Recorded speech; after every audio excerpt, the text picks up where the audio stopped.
Good morning, students. Today we are going to start part third, paragraph explanation in English, chapter number 1, which is 3 question. In the previous part, we had studied about first question.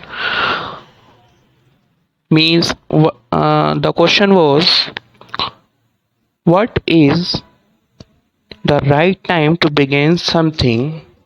And some people said to king that king must have decided to right time to do something and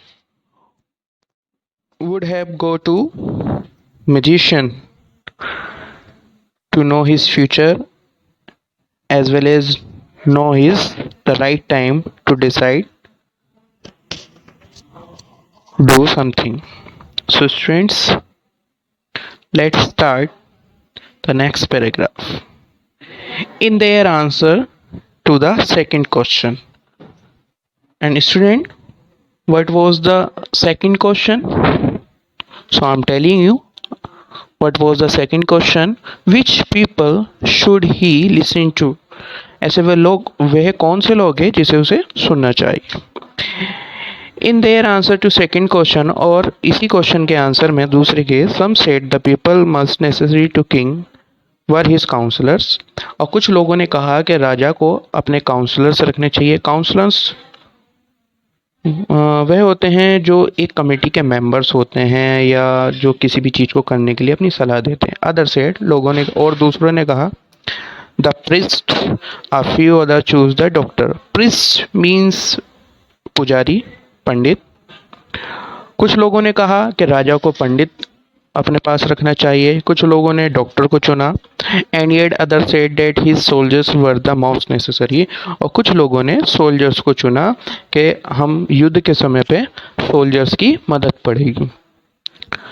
तो अब दूसरे question का जो जवाब था, जो दूसरा question था कि उसे किस लोगों को सुनना चाहिए और जो है, तो अब लोगों ने उसे राय दी कि कुछ जगहों पर जो है डॉक्टर को रखना चाहिए. अगर कोई बीमार है तो उसे डॉक्टर के पास भेज दिया जाए. पुजारी को रखना चाहिए. या कुछ ने कहा कि हमें सोल्जर्स को रखना चाहिए जो कि हमें युद्ध के समय पे भी काम आएंगे. अब टू द थर्ड क्वेश्चन. अब स्टूडेंट्स, थर्ड क्वेश्चन क्या था? What was the third question? The third question was, What is the most important thing for him to do? क्या चीज़ है जो उसे करनी चाहिए? चलिए पढ़ते हैं. To the third question, some said science, other close fighting, and yet other religious worship.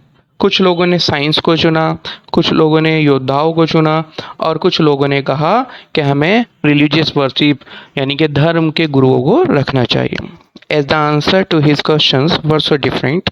और राजा के जो क्वेश्चंस थे उनके जो आंसर्स थे बहुत ज़्यादा डिफरेंट थे.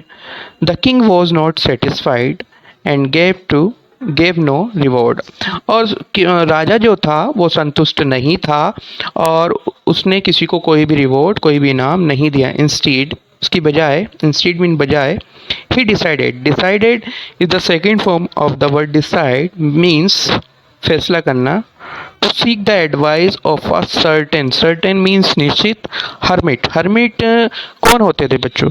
हर्मिट वह लोग होते थे जो अपना सारा घर बार छोड़ करके जंगलों में कुटिया बना करके रहा करते थे और वहाँ मेडिएट किया करते थे, अपने आप को ध्यान केंद्रित किया करते थे और उन्हें दुनिया से कोई मतलब नहीं हुआ करता था. He decided to seek the advice of a certain hermit who was widely known for his wisdom. और राजा ने अब क्या डिसाइड किया कि अब मैं कैसे हर्मिट के पास जाऊंगा, जो मतलब जंगलों में रहते हैं, अपने घर को छोड़ करके और जंगलों में बैठ करके मेडिएट करते हैं, और अब मैं उनसे पूछूंगा अपने राज्य के बारे में. The hermit lived in a would which he never left. और हर्मिट जो है जंगलों में रहते हैं जो वह कभी नहीं छोड़ सकते. He saw no one but simple people. उसने देखा कि कोई नहीं है लेकिन एक साधारण सा व्यक्ति. And so the king put on ordinary clothes. और राजा ने जो है एक मतलब साधारण से कपड़े पहने, अपना भेष बदल लिया. Before he reach the hermit's hut the king left his horse with his bodyguard and went and alone. और राजा ने क्या करा कि जब वह एक हर्मिट के पास पहुंचा जंगल में, तो उसने अपने घोड़ों को भी छोड़ दिया जिस पर वो बैठ कर गया था, अपने किसके, बॉडीगार्ड के पास, और सबसे कहा कि तुम यहीं रहो, तुम यहाँ, और मैं अकेला जाऊंगा, और वह अकेला जाने लगा. As the king came near the hermit's hut, और जैसे ही किंग, राजा जो था, हर्मिट्स के झोपड़ी के पास आया. हट मीन्स झोपड़ी. He saw the hermit digging. Dig means खोदना. The ground in front of his hurt.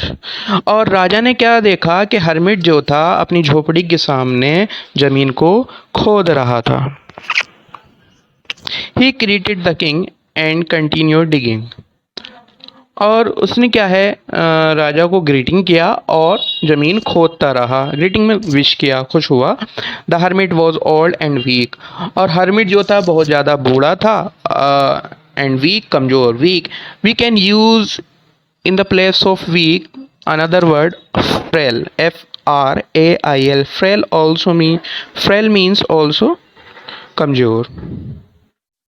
And as he work he breathed heavily. Breathed heavily means हाफ जाना काम को करते करते. और जैसे ही राजा जो है हर्मिट के पास पहुंचा, उसने देखा हर्मिट जो है ज़मीन को खोद रहा है अपनी झोपड़ी के पास, और इतना वर्क कर रहा है कि वह बुरी तरीके से हाफ चुका है. The king went up to the hermit. Went is the second form of the word go, means जाना. The king went up to the hermit and said. और राजा जो था hermit के पास गया और कहा, I have come to you. मैं तुम्हारे पास आया हूँ. Wise hermit. Wise means बुद्धिमान. बुद्धिमान hermit. To ask you to answer 3 questions. कि राजा जो है hermit के पास गया और hermit से बोला कि मैं तुम्हारे पास 3 questions के सवाल पूछने आया हूँ. How can I learn to do the right thing at the right time. कि मैं किसी भी काम को करने के लिए सही समय क्या होना चाहिए.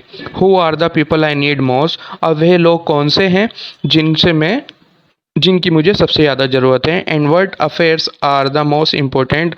और मुझे क्या है, वह कौन सी थिंग्स है जो मुझे रखनी चाहिए, करनी चाहिए. The hermit listen. Listen is the second form of the word listen, means सुनना. The hermit listen to the king but did not speak. और हर्मिट जो था वो बूढ़ा व्यक्ति जो था, बूढ़ा व्यक्ति कौन, किसकी बात कर रहा हूँ मैं, हर्मिट की.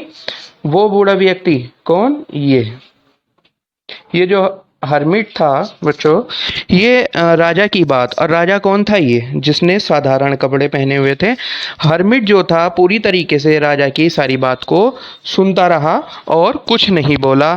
ही वेंट टू डिगिंग. और वह क्या करने लगा, डिग आउट यानी कि जमीन को खोदने लगा. You are tired. तुम थक चुके हो. Said the king. राजा ने कहा तुम थक चुके हो.